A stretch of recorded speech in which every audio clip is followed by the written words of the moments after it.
فرش التراب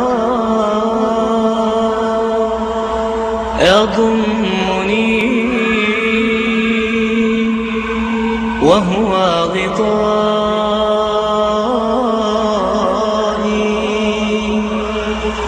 حول الرمال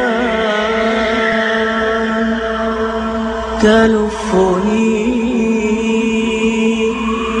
بل من ورائي،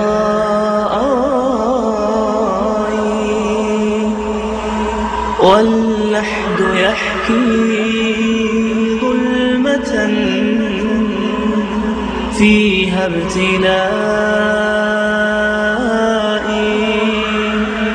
والنور خط كتابه. بسم الله الرحمن الرحيم. الحمد لله رب العالمين، والصلاة والسلام على أشرف المرسلين محمد وعلى آله وأصحابه أجمعين. سروران محترم و دوستان عزیز شبکه جهانی وصال فارسی، السلام علیکم و رحمت الله و برکاته. با جلسه هشتم از مجموعه برنامه‌های سفر به آخرت در خدمت شما هستم.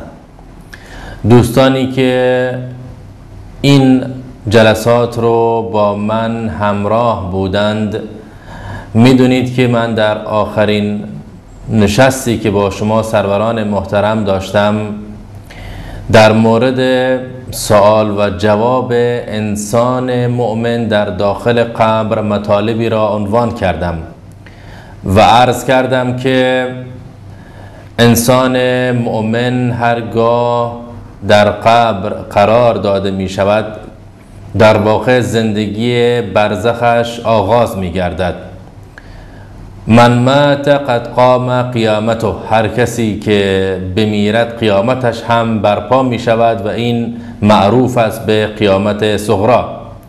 زندگی انسان بعد از مرگ در جهانی بین دنیا و آخرت به نام عالم برزخ، در آنجا بشر زندگی خواهد کرد تا وقتی که الله سبحانه و تعالی انسانها را حشر نماید و حساب و کتاب انسانها و بندگان الله سبحانه و تعالی آغاز گردد. گفتم خدمت شما سروران محترم اینی که انسان مؤمن پاسخ بسیار مهم و با اعتماد کاملی به سوالات دو فرشته‌ای که نزد او می آیند می دهد. دو فرشته می آیند و از وی در مورد پروردگار این شخص مؤمن سوال می کنند و می گویند من ربک، خدای تو چه کسی است؟ پروردگار تو کیست؟ پاسخ می دهد ربی الله، پروردگار من الله است. سوال میکنند این دو ملک و فرشته ما دینک، دین شما چیست؟ پاسخ میدهد این انسان مؤمن دین من اسلام است. دو مرتبه سوال میکنند ما هذا الرجل الذي بعث فيكم، این مردی که به سوی شما مبعوث شده نامش چیست؟ انسان مؤمن پاسخ میدهد هو رسول الله صلی الله علیه و سلم، او فرستاده الله سبحانه و تعالی محمد مصطفی صلی الله علیه و آله و اصحابه و سلم می باشد. فیقولان له، دو مرتبه سوال می کنند این دو فرشته از انسان مؤمن در قبر و ما علمک، علم تو چیست؟ چرا آموخته ای تو در این دنیا؟ چه از علم تو در این دنیا کسب کرده ای؟ فیقول، پاسخ میدهد انسان مؤمن قرأت کتاب الله، کتاب الله سبحانه و تعالی را خواندم، فآمنت به، به این کتاب ایمان آوردم، و صدقت، و این کتاب را تصدیق کردم. سروران محترم، بعد از اینکه این انسان مؤمن این پاسخها را به این دو فرشته میدهد در کمال اطمینان، بلا فاصله از آسمان ندایی می آید ان صدق عبدی، اینی که بنده من راست گفت، فافرشوا له من الجنه، از بهشت برای این فرد در قبرش فرش کنید. والبسوه من الجنه، و لباس بهشتی این انسان مؤمن را بپوشانید. وافتحوا له بابا الى الجنه، و دروازه‌ای به سوی بهشت به روی این انسان مؤمن باز کنید. تمامی این اتفاقات برای انسان مؤمن در قبر به هنگام سوال و جوابش می افتد. اینی که خوشبوی بهشت به مشام وی می رسد تا جایی که چشمش کار می کند قبرش وسیع می گردد. سپس انسانی با چهره زیبا، لباسهای خوشبو نزد این انسان مؤمن در قبر می آید و وی را بشارت خیر می دهد و به او می گوید هذا یومک الذی کنت توعد، این همان روزی است که به تو وعده داده شده بود. این انسان مؤمن می پرسد فیقول له من انت، شما که هستید که با این چهره مبارک و با این خوشبویی پرتراوت و معطر نزد من آمده ای؟ که هستی شما؟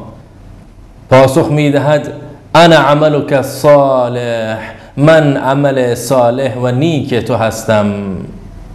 من عمل صالح و نیک تو هستم. پس دوستان محترم، ببینید چقدر عمل صالح شما در قبر به کمکتان می آید.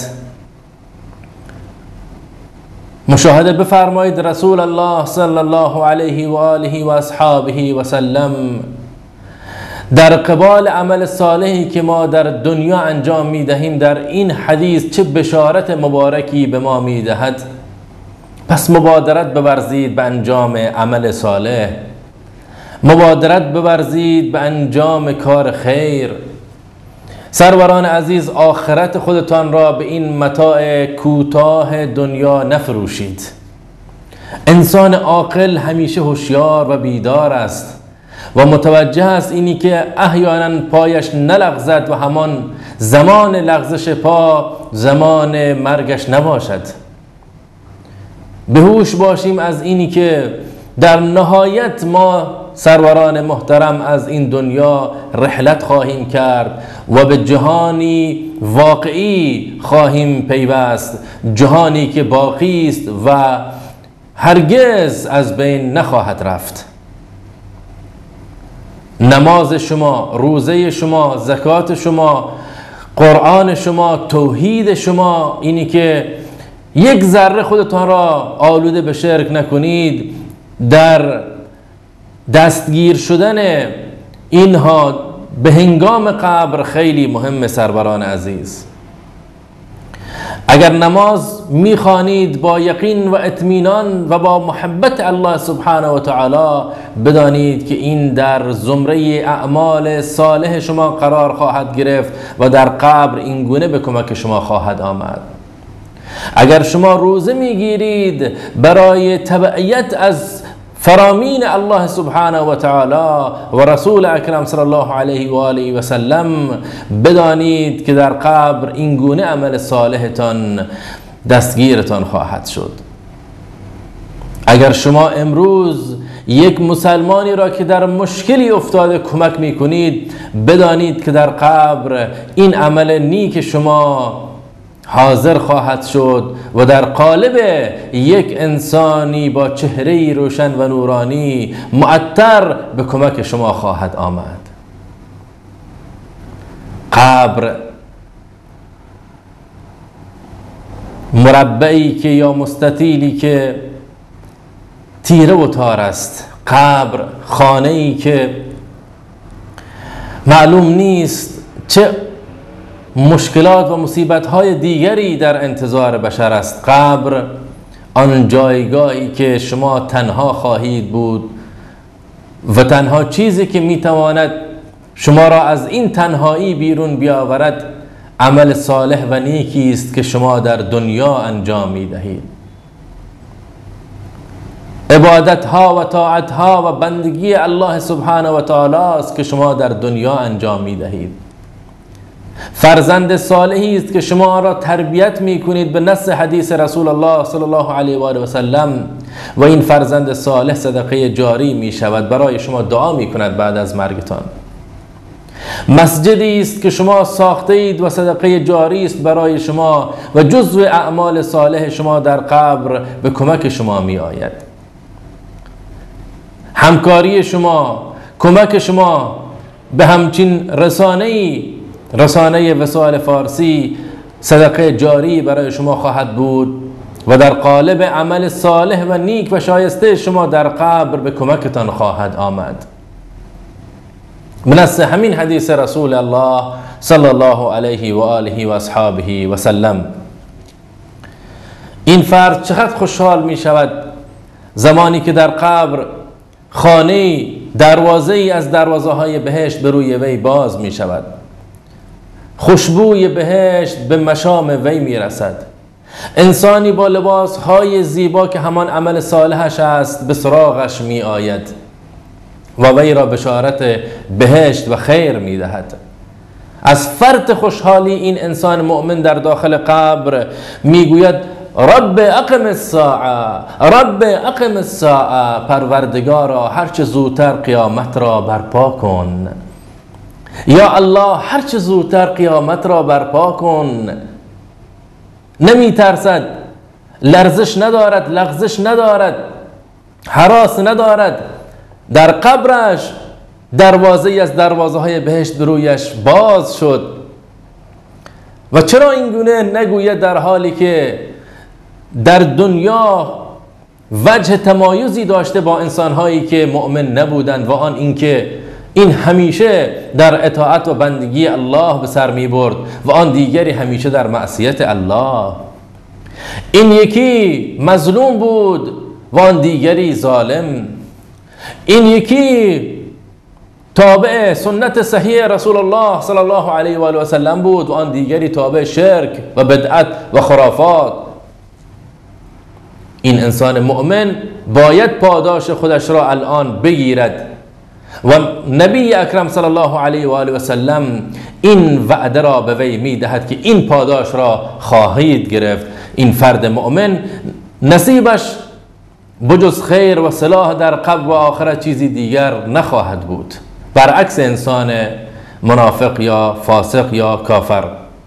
انسانی که نخواست عقلش باز شود و حقایق را ببیند، انسانی که نخواست چشمش باز شود و قرآن را ببیند و بخواند و در آن تدبر کند، انسانی که از روی عمد قلبش را مهر نهاد و به دنبال شرک و خرافات و بدعت رفت و به فرامین انبیا و رسول هیچ توجهی نکرد، به نصیحت‌های علمای ربانی هیچ توجهی نکرد. ببینید این انسان در ادامه همین حدیث به چه چیزی در داخل قبر مبتلا می شود. بله سروران محترم، در این جلسه می خواهم وضعیت انسان کافر رو در قبر برای شما با توجه به فرمایشات رسول الله صلی الله علیه و آله و سلم عنوان کنم. اما قبل از آن اجازه بدهید یک میان برنامه کوتاه با هم ببینیم، سپس انشاءالله در خدمت شما سروران محترم خواهم بود. وجاءت سكرة الموت بالحق ذلك ما كنت منه تحيد ونفخ في الصور ذلك يوم الوعيد وجاءت كل نفس معها سائق وشهيد لقد كنت في غفلة من هذا فكشفنا عنك غطاءك فبصرك اليوم حديد. بسیار خوب سروران عزیز و محترم شبکه جهانی وسال فارسی، برویم سراغ انسان کافر، انسانی که با کفر از دنیا می رود، با شرک از دنیا می رود، با نافرمانی الله و رسول الله صلی الله علیه و آله و اصحابه و سلم از دنیا می رود دوست دارد در معصیت الله سبحانه و تعالی بماند، همیشه گناه کند، دوست دارد قتل کند، ظلم کند، دوست دارد که حاکمی شود ظالم، حاکمی شود دیکتاتور بر ملت مظلوم. ببینیم که وضعیت این نوع انسانها در قبر به چه صورت خواهد بود. در همین حدیث رسول الله صلی الله علیه و آله و سلم که برای ابن عازب آن را نقل می کند، با هم این حدیث را می خوانیم سروران محترم. روح انسان کافر زمانی که به بدنش بازگردانده می شود و الله سبحانه و تعالی دستور می دهد که نام این انسان کافر یا فاسق و فاجر را در پایین ترین طبقات جهنم بنویسید، دو فرشته در قبر به سراغش می آیند و از او همین سوالات را می پرسند. فیقولان له، به این انسان کافر میگویند من ربک، خدای تو چه کسی است؟ فیقول ها ها، الله اکبر، فیقول ها ها، ها ها می کند، نمیتواند پاسخ دهد، تشخیص نمیدهد. زبانش به نام الله سبحانه و تعالی در دنیا مزین نشده، زبان خودش را در دنیا با نام الله سبحانه و تعالی، با ذکر الله سبحانه و تعالی شیرین نکرده. چطور میتواند در قبر پاسخ دهد؟ انسانی که در دنیا به الله سبحانه و تعالی پشت کرده، معصیت کرده، گناه کرده، فحشا انجام داده، ظلم نموده، این انسان چطور در قبر پاسخ میدهد زمانی که از وی پرسیده می شود من ربک، خدای تو کیست؟ انسان کافر پاسخ میدهد ها ها، یعنی نمیدانم، یعنی حیران هستم، یعنی سرگردان هستم، چه بگویم؟ زبانم نمیتواند نام الله را ببرد، چون در دنیا نام الله را نبردم، چون در دنیا یادی از الله سبحانه و تعالی نکردم. در قبر هم همینطور پاسخ میدهد. در ادامه همین حدیث می آید ما دینک، دین تو چیست؟ پاسخ بده. جواب میدهد ها ها. این ها هایی که پاسخ میدهد به چه مفهوم است؟ به این مفهوم است که دین اسلام را این فرد نپذیرفته، به اسلام یقین نکرده، نخواسته که اسلام را به عنوان دین بپذیره، سراغ شرکیات خودش رفته، سراغ هوا و هوس خودش رفته. اسلام به اون عرضه شد، قرآن به اون نشون داده شد، سنت صحیح رسول الله صلی الله علیه و آله و سلم به اون خونده شد، ولی نپذیرفت. گفت من نه قرآنت را میخواهم، نه حدیثت را میخواهم، نه پیامبرت را میخواهم، من تابع خودم هستم، من تابع هوا و هوسم هستم. و شروع کرد با این استدلال ها و با این منطق خودش را فریب دادن، خودش را از الله سبحانه و تعالی دور کردن. در نتیجه نمیتواند در قبرم پاسخ دهد زمانی که فرشتگان، این دو فرشته از وی میپرسند که دین تو چیست. شکی نیست که این انسانی که بی دین در دنیا زندگی کرده چطور در قبر میتواند دینی برای خودش معرفی نماید. به خاطر همین میگوید ها ها.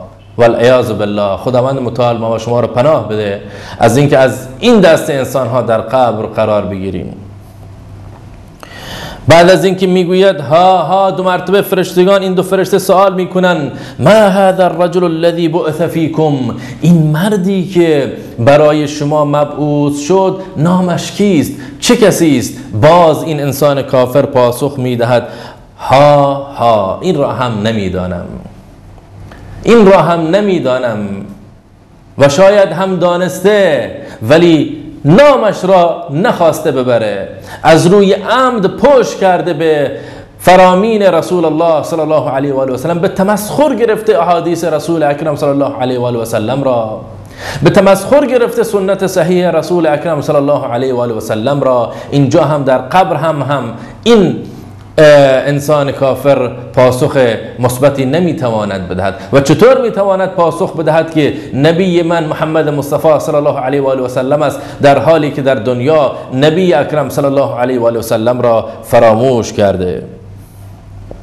بعد از این سروران عزیز که در پاسخ به این 3 سوال باز میماند و هیچ پاسخی ندارد و میگوید لا ادری، من نمیدانم که فرستاده کیست. دانسته ولی تجاهل کرده در دنیا، اینجا هم نمیتواند پاسخ درستی بدهد. میگوید لا ادری، من نمیدانم. بعد از این ببینید از آسمان چه ندایی برای این انسان کافر می آید. فینادی مناد من السماء، یک منادی از آسمان ندا می دهد ان کذب، این انسان دروغ گفت، انسان دروغگویی است. فافرشوا له من النار، قبر این انسان را از آتش جهنم فرش کنید. فافتحوا له بابا الی النار، یک دروازه به سوی جهنم برای این فرد کافر در قبرش باز کنید. فیأتیه من حرها و سمومها و یضیق علیه قبره حتی تختلف فیه اضلاعه. الله اکبر. ببینید چه عذابی مبتلا می شود این انسان کافر در قبر دوستان محترم. فیأتیه من حرها، از گرمی و از حرارت جهنم در داخل قبر برای این انسان کافر یا فاسق و منافق در یک روایتی می آید. و سموم، و قبر این انسان کافر دوستان محترم، و یضیق علیه قبره، قبرش تنگ می شود. حتی تختلف فیه اضلاعه، تا اینکه پهلوهایش با هم بچسبند. اینقدر این قبر برای این انسان کافر تنگ می گردد که این پهلوها به هم می چسبند. دوستان محترم پناه ببرید از الله سبحانه و تعالی به این مرگ با کفر، مرگ با شرک، مرگ با فسق و فجور. پناه ببرید به الله سبحانه و تعالی از این مصیبت. دوستان محترم بعد از اینکه فرشی از فرش‌های جهنم برای این انسان کافر انداخته می شود در قبرش، بعد از اینکه داغی و حرارت جهنم در قبر نصیب این انسان کافر می گردد و پهلوهایش به هم می چسبد و قبر تنگ می شود، سروران محترم و یأتیه رجل قبیح الوجه، یک انسانی با چهره زشت و بد می آید. قبیح الثیاب، لباسهای قبیح، لباسهای پلید و بد. منتن الریح، با بدبویی بسیار بدی می آید سراغ این فرد کافر در قبر. فیقول، چه میگوید به این انسان کافر در قبر سروران محترم؟ ابشر بالذی یسؤک، هذا یومک الذی کنت توعد. بشارت با تراب کسی که الان میخواهد حسابت را کف دستت بذارد، الان میخواهد از تو حساب و کتاب پس بگیرد، از دست تو ناراحت است، خشم گرفته، عبادتش را نکردی، فرامینش را اجرا نکردی. الان بشارت از تو را به یک جهنم، بشارت از تو را به یک عذاب. هذا یومک الذی کنت توعد، این همان روزی است که به تو وعده داده شده بود. به تو گفتیم در دنیا عبادت کن، گفتی نمیخواهم عبادت را. به تو گفته شد قرآن بخوان، گفتی نمیخواهم قرآن را. به تو گفته شد نماز بخوان، گفتی نمیخواهم نماز را. دین اسلام را به تمسخر گرفتی، سنت رسول اکرم صلی الله علیه و آله و سلم را استهزا کردی. هذا یومک الذی کنت توعد، این همان روزی است که به تو وعده داده شده بود که اگر به الله پشت کردی، الله سبحانه و تعالی در قبر تو را به عذابی مبتلا خواهد کرد. زندگی در قبر و در همین عالم برزخ و در آخرت زندگی تلخی خواهد بود. اینها رو گفتند اما چرا گوش نکردی؟ چرا متوجه نشدی؟ چرا نخواستی که اصلا متوجه بشی؟ دوستان محترم در ادامه همین حدیث رسول الله صلی الله علیه و آله و سلم می فرماید هذا یومک الذی کنت توعد، این همان روزی بود که به تو ای انسان کافر وعده داده شده بود. فیقول، این انسان کافر وقتی که این مرد زشت رو را با بویی بد، با لباسهای بد و وحشتناک و ترسناک میبیند، از وی میپرسد تو که هستی که داری مرا به بشارت بد بشارتی از جهنم، بشارت عذاب داری به من میدهی؟ که هستی شما؟ میگوید فوجهک الوجه یجیء بالشر فیقول، پاسخ میدهد این مرد که انا عملک الخبیث، من عمل پست تو هستم، من عمل پلید تو هستم. پس عمل پست و عمل پلید انسان دوستان محترم در قالب انسانی با لباسهای ترسناک، با بویی بد می آید و وی را بشارت به عذاب می دهد. این عمل شما اگر در دنیا والعیاذ بالله عملی بد بود، عملی حرام بود، با معصیت الله بود، در داخل قبرتان به صورت انسانی خطرناک، وحشتناک، ترسناک، بدبو به سراغتان خواهد آمد والعیاذ بالله. و آنجا شما از وی میپرسی که تو کی هستی که داری مرا بشارت به عذاب میدهی، بشارت به خشم الله سبحانه و تعالی میدهی؟ میگوید انا عملک الخبیث، من عمل پلید و پست تو هستم. این انسان بعد از اینکه قبر یک دروازه از دروازه قبر، خیلی عذر میخوام، دروازه از دروازه جهنم را در قبرش میبیند، بعد از اینکه از جهنم برای وی در قبر فرش کرده میشود، بعد از اینی که قبر وی تنگ میگردد تا جایی که پهلوهایش به هم میچسبند و عملش به صورت یک انسان خبیث و پلید و پستی می آید و وی را بشارت به عذاب می دهد، چی می گوید؟ فیقول رب لا تقم الساعه، رب لا تقم الساعه، پروردگارا قیامت را برپا نکن، پروردگارا قیامت را برپا نکن. این جمله است که انسان کافر بعد از دیدن حوادث وحشتناک و خطرناک و دروازه ای از دروازه های جهنم در قبر برای خودش میبیند، این جمله را میگوید که پروردگارا قیامت را برپا نکن.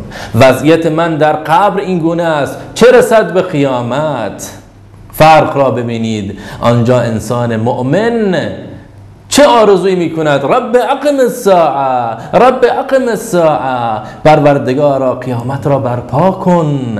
اینجا انسان کافر چی میگوید؟ چه آرزویی میکند؟ رب لا تقم الساعه، رب لا تقم الساعه، پروردگارا قیامت را برپا نکن.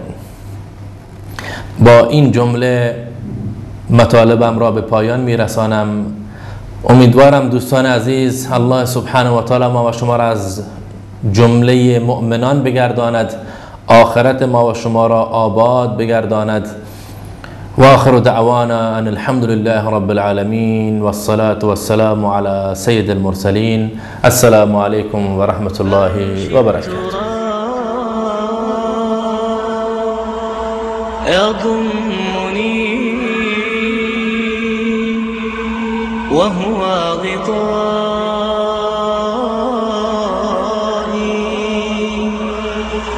حول الرمال تلفني بل من ورائي